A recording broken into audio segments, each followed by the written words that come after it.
over, and then the alternate would be Rich Sichler from Washington Township. Thank you. Tracy, I have 2 copies. This one says resolution 01 and the other says 02. Which? It's O2. 02.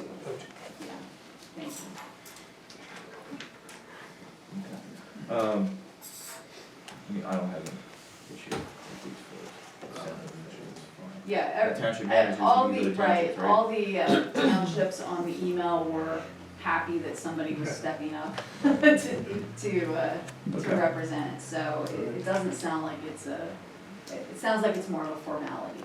And I will say that this organization has done a very good job collecting taxes for us and distributing and that sort of thing. So that's been nice. Okay. All right, then I will make a motion to adopt resolution 2023-02. Second. Okay, all in favor? Aye. Okay. We got resolution 2023-03, Perkiomen Crossing Operation and Maintenance Manual and Emergency Response Plan. When I came on board in late 2021, it came to our attention from DEP that our operation and maintenance plan needed to be updated. Maybe it was 2022 that they notified us that it needed to be updated. So I've been working with Matt Landis, who's our operator down there, and Rick Sachs on getting this updated. A lot of it has to do with process. If there's a problem to the water system, you know, what's the process, who gets notified, who does the notifying, all of that sort of stuff. The operation and maintenance plan or manual, that needed to be updated to reflect any new equipment that was out there and who's in charge of what and that sort of thing. So those documents are before you. They're fairly large documents, so if you need more time to review them, that's fine. We can take some more time and then we can bring it back to you next month. It's up to you. Okay. I think I need more time to review this. Thank you. Yeah. That's fine. Okay. All right. Old business? None. Okay. Public comment period. Hi there. I just want to make a comment about, well, a couple comments about the planning commission meeting for last month. Identify yourself. Oh, sorry, my name's Tracy Harper. I live on Big Road. Okay. I know I was in attendance last month, and so were a couple other people, right? And maybe other attendees will agree. That meeting was, I thought, very productive, right? There's no drama. Sorry if you really like that. It was not contentious like these meetings seem to be. The public voiced their concerns and about the development proposals, and these were very well received. Things were very well explained, and people were very respectful, very nice. So if the next one isn't canceled, you all should come. That's it. Thank you. Other public comments? I second that. I completely agree with everything she said. It was a great meeting. I do think they are planning to meet this month because of the ordinance and the revisions that Norm, right? Yep. That he suggested, which were very, very good, very well researched and presented. So I agree with everything you said, and come out to that meeting because it is a lot of fun. Everybody's Any other public comments? I think you should leave Norm up here. He's doing a great job. Thank you. Les Benzak, Sweisford Road. First, I'd like to congratulate Tom for being appointed as a supervisor. Anybody who's willing to put themselves out there and serve the community in good faith really deserves some credit, so congratulations. And I think your neighbor was a little bit misinformed. It's not about Tom, about what he's doing. I think it has more to do with, we're coming off a January 18th ethics violation, which is a black mark on all of us residents here in Upper Frederick.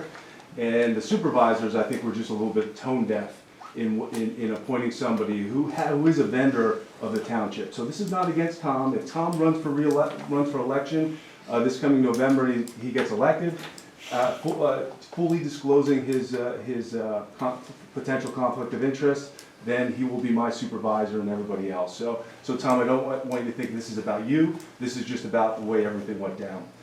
Speaking of the January 18th ethics violation that happened, that was when it was made public here, there was a requirement for the former supervisor to make payments to the township, a minimum of $200 or $5,000. Could we just get a status of the update on those payments?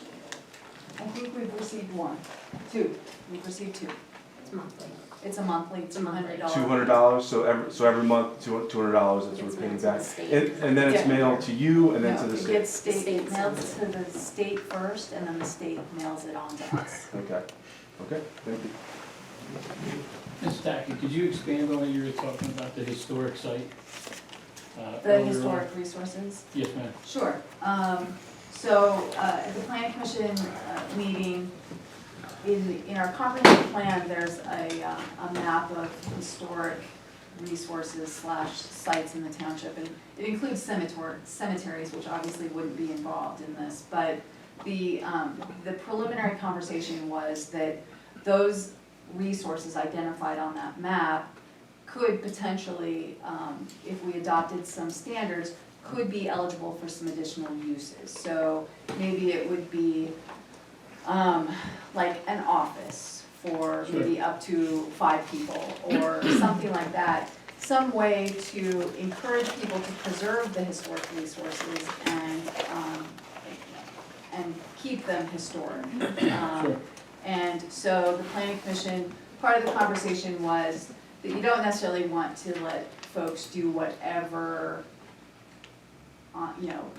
unregulated, but maybe like a conditional use process where they could apply for maybe a range of uses that would be listed in this ordinance, and then they could come to the supervisors and ask to be allowed to do a use that might not normally be allowed in that zoning district. And if we decided to do it through the conditional use process, then the neighbors would be notified, to make sure it's not something that would be a problem to the neighbors and that sort of thing. So that's roughly what they talked about. A couple examples, that come to my mind. The house on Colonial Road that is owned by Mr. Hendricks. That's why I was asking. Right, so that's a big one that we want to see preserved. And, I don't think Mr. Hendricks intends to keep that, but I think he's holding on to it as a leverage piece, to try to get what he wants, so to Exactly. speak, right? So it's a tricky situation, as you know. I think another example is the Perkiomen Hotel Yes. by Green Lane.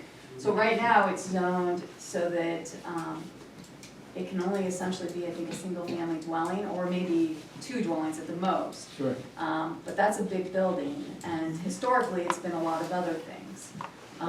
So by having another avenue other than a variance that someone has to go through, their criteria for being able to do something different would not be as stringent in terms of showing hardship. Right. So the thought is along those lines. Okay, I did read something you had written in your run, when you were running for election over in Phoenixville, and you were talking about the EIA, and how they could have used that the borough could have, to their leverage. Is that something we could do here? So the environmental impact assessment? Yeah, it says here, would have required a narrative of the historic resources of the site and the potential impacts. Is that something you could leverage here? It is, yeah. I mean, I don't know that at this point we have enough time to get something to that level in place. Just, with the water updates, that was some quick Sure. tweaks we could do. So it's sort of a little bit of a different animal, and, and being more rural here with Phoenixville, it's very tight, everyone's on top of each other. Sure. And, so maybe, I don't know. But I don't know that we could get it in time to affect that development. Right, So the goal is, how do we encourage the preservation of these historic buildings that we have? And it costs money to restore old buildings, right? So we want to try to give people incentives to do that. would we make that a requirement to that building instead of letting him just tear it down? Because then that would economically impact him. Well, that's and his kind of, position that's kind of what this ordinance involves. So one component that was was discussed at the planning commission is what's called demolition by neglect. Mhm. Now, the downside of that, so if we adopted that quickly, because that house is identified as a historic resource, and if we adopted standards relating to demolition by neglect, then we could pursue him for not maintaining that property properly, Right, right? So that could be part of it, and it definitely could give us more leverage.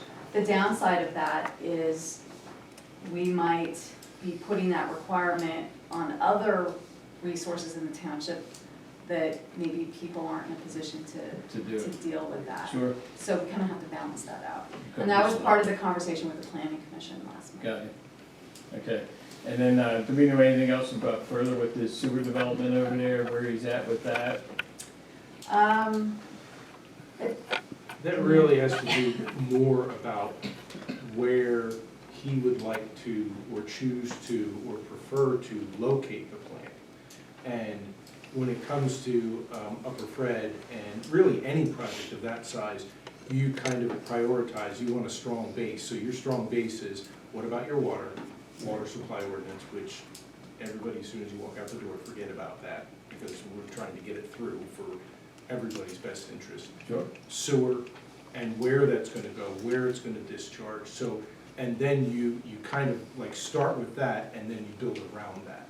And so that's the part that's being discussed now, as far as where, because initially there was one particular location, and we're looking at it, and I think really Tracy had kind of brought up it as well, that maybe we wanna look at this other location. You know, and a developer is mostly interested in, you know, dwelling units. That's all they really care about. Sure. So while, and you talked about the environmental impact assessment, while I don't, Upper Fred doesn't have a study that identifies anything like that, what we do have is steep slopes, riparian buffers, all that stuff. In the wetland That back there. So, yeah, and that's protected, that's another component of it, but the riparian buffer is pretty aggressive. Yep. And really what that does is that impacts the net acreage versus the gross acreage and the number of developable units that can go in there. So it has to kind of happen that way because it's zoned to be able to handle apartments, and, you know, the board has felt that not interested. So we're looking for something more desirable. So while the zoning might change, we're also looking to negotiate that number to something that is reasonable as opposed to much lower number of units than would be if it were built by right, which would be apartments. Okay. So how about the zoning? So currently, we're in here, you referred to set a map back there, but that one's from like, I think, 2008, something like that. Do we have an updated zoning map? It's on the wall, or it's leaning against the wall, so, I found it at my house. And no, it's part of TAC and Planning's, mapping, and it's the same, so the map hasn't changed. From 08 till now, okay. Right, so, Okay. yeah, I brought it in this morning, and I held them up side by side, and I compared the colored stretch along it, so. Sure, So from that standpoint, there's been no change. okay. So, you know, like Norm says, I mean, the tricky thing is that orange color on the map back there, you know, that's our high High density, density, sure. right? And so, you know, his original concept was, well, if I do this by right, I'm gonna build a bunch of apartments, right? And it's not necessarily what we want, right? So then the question is, do we work with him, do we compromise, you know? And at this point, I would say, you know, the board last month said no way to 300, to giving him a bonus of 20, right? They said no thank you. So then at this point, where we're at is I told Mr. Hendricks, I said, you need to get us an up-to-date natural resource plan with wetlands so that we know that what you're showing on these plans is accurate, first of all, so that we know what the net acreage is versus, you know, once you take out all those natural resources. So that documentation is with our professionals being reviewed to make sure that they agree that the natural resource plan is accurate, okay? At this point, you know, like Norm said, you know, there's a question as to whether or not, you know, if there's gonna be a sewer plant, there's 2 locations, you know, which of those locations makes more sense? So, I suspect that in April, those sorts of topics might go back to the planning commission for more discussion. It's not gonna make it to the planning commission this month, because the professionals are still analyzing those plans, okay? But I would say check the agendas for April, because there's a good chance we may be heading back to planning commission by then. Yeah, and it's not if a sewer plant's coming, it's gotta come in order to do any In of order this. to do that density, it's gotta come, Right. right? And so that would bring me to, in 2021, January 12th, Jackie and Norm, Mr. Ulrich here, told Frederick Living that if those tracks were to be developed, that Frederick Living would have to tap into that Right. sewage system down there. Right. Was there something wrong with Frederick Living's sewage system? Well, it doesn't meet current standards, so, It's The answer is seen its yes. better days by far. So it's- whenever you talk about sewer, the best case scenario is one larger localized facility that is expandable. Sure. That's not something you want scattered all over the place. Oh, amen. You want to locate it correctly, you want it expandable, and you want it, in the case of Frederick Living, it's basically that one of the locations we're looking at would be almost on top of, or very close to on top of where Frederick Living's plant is currently, but much larger, and again, as Tracy had indicated, it doesn't meet today's current standards. So Okay. they're getting close to, while it may work fine now, they're getting close to a situation where they would be looking at upgrades regardless. Right. So- And so, well, that brings me to the other thing. I know when I was running around here in 2021, talking to the residents, a big thing was over in Ivy Ridge. They were wondering why they were expanding over there if their sewage facility was in such dire straits. You know anything about that? it's not in dire straits. Oh, okay. So the sewage plant there is working fine. Mhm. We send out a letter every year, though, to everybody in the developments with sewer, Okay. reminding them not to put their sump pumps into the sewer system, because it overloads the system. It doesn't cause it to fail, Sure. but it just stresses it, and over time, it's gonna cost us all more money, or it's gonna cost them all more money. So, I think when people got their yearly letter saying, this is your reminder, don't put your sump pump water into Sure. the sewer system, they thought, oh my gosh, we're failing, but they're not. Sure. So that plant is working fine, it's actually Okay. working well. The proposed, kind of like contractor units next to it that got the first step of approval, Right. that property owner has been paying for capacity in that plant for 20 years maybe. I've been here, I think, 17 years, and it was on my first engineer's report. Okay. So it's there is been a long capacity time. for them. Sure. And it will not overload the plant. Now, there are discussions, if there's a new sewer plant built Yeah, they with must tie into it. Hendrix's, we may look into the possibility of decommissioning Ivy Ridge and pumping over, Ivy Ridge into this one as well. possibly, Okay. because it could be a cost savings to the residents, Sure. right? Sure. So those are all things that we have to take into account as we go through this process, right? Sure. Because we wanna be most efficient, we wanna, help people save money, all of that, and help the township save money, because Sure. we have to take the sewer plants on once they're built. Okay, so that would explain why, like in August, at the August Board of Supervisors meeting, Ron was saying, he wanted to have the municipal authority up and staffed by the coming January. Did we ever staff that municipal authority? No, we had, I We don't. didn't get that we- far yet, I'm just no, curious, and I because I don't didn't know- see a reflection in the No. minutes, why I asked. But I don't know that the board will ever wanna go with an authority. I think they have to look into it. I think they have the tools available if they should want Sure. to. But I'm not sure that would, at the end of the day, be the most efficient thing I'm chair of finance. to do. So I Okay. think, there's no discussion of authorities at this point. Okay, so when Ms. Talon was in here, Mr. Croft and I came in, we asked to see the plans, because, Mr. Hendricks was in here, made it sound like this was a done deal again, and I think it's just when he bounced the check to the township. I think that was what it was, right? Probably first of May. Probably. Yeah, first of many, I hear. So after that, I had spoke with Ms. Talon at great length about it, and I asked her, where's this sewage gonna go? And she told me it's gonna stretch all the way down to Perkiomenville Road. So that would, to To me, Perkiomenville Road? that was exactly what she told me. Oh, you mean like it might extend? It'll be extended Oh, I down see to what you're saying. Perkiomenville Road is what she told me.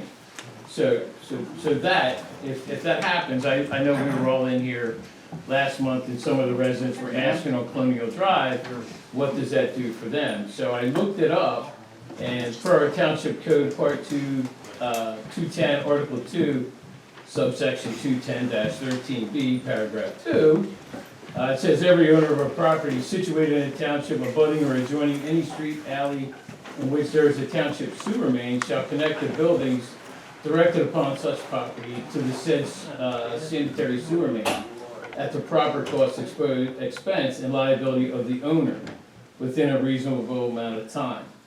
So that would tell me that we're gonna bring public sewage to certain residents, and I was wondering if that was what Mr. Hendricks was talking about, those extra 75 tap-ins, that he was gonna be so generous. I think one thing to point out there is when you said that, if you were either inferring or concerned about residents along Colonial having to tie in, what is Them or 73 is what I'd be concerned with. Well, I guess I'll talk about just the Colonial Road portion of it. Okay. If the sewer is treated up near Frederick Living, one of the reasons to pump it that distance to discharge down along Colonial Road is because it's a larger stream, it can handle more volume. Absolutely. Expandability. Yep. It gives the township options, it gives them flexibility, Sure. it allows it, okay? But just because that line is running along Colonial and runs close to a property does not mean they have to hook up to sewer. Okay, that's a discharge pipe. You'd have to pump it all the way back up to the plant to get treated. Okay. Okay, so there's really a difference. Just because a discharge is going there doesn't mean that's not a main. Okay, a main would be a conduit for carrying sewage. Absolutely. Okay, that, at that point, that is, before it discharges the creek, is perfectly drinkable water. I'm sure it is. That's what the people. So are this talking- is if it's situated up by Frederick Living, but if it's situated down on Colonial where he currently has a proposed in his one drawing, Yeah. then, Okay, then they gotta tap in. And I'm not exactly sure where that's from. It's, I mean, Upper Fred, we don't deal with the public sewer that much. Right. Okay, but, I believe what you're reading is language that I would typically hear from what's called a sewer connection ordinance.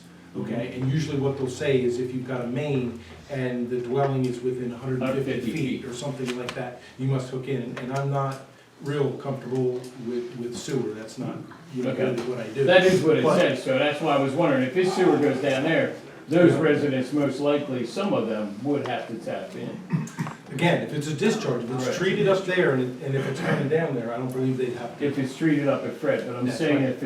if it's located down on Colonial, then they would.